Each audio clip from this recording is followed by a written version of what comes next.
కేరళలోని వయనాడు దుర్ఘటన చరిత్రలో నిలిచిపోతుంది. ఈ విషాద ఘటనలో 291 మంది మరణించగా 206కి పైగా గల్లంతయ్యారు. వారి కోసం గాలింపు చర్యలు కొనసాగుతున్నాయి. ఆర్మీ అధికారులు ఇప్పటి వరకు 1000 మందిని రక్షించారు. భారీ వర్షాల కారణంగా ముండక్కై, జురుమల, అత్తమల, నూల్పుల గ్రామాల్లో 3 సార్లు కొండ చర్యలు విరిగిపడ్డాయి. దీంతో ఈ 3 గ్రామాల శవాలు దిబ్బలుగా మారాయి. కుటుంబాలే తుడిచిపెట్టుకుపోయాయి. ఎటు చూసినా శవాలే కనిపించాయి.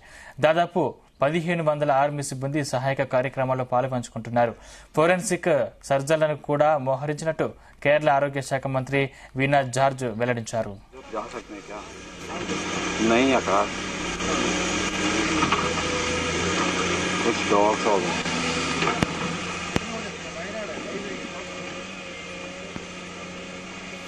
బాధితులను రక్షించేందుకు చూరుమలలో ఆర్మీ ఇంజనీర్ టాస్క్ ఫోర్స్ బృందం తాత్కాలిక వంతెన నిర్మించింది.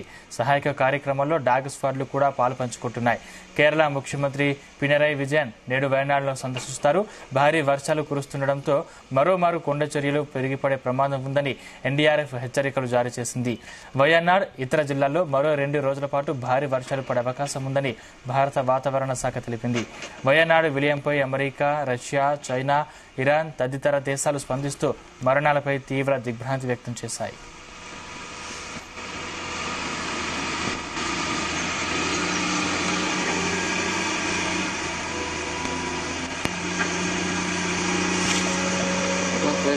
नहीं आता आगे बढ़ता फोन करके बंद कर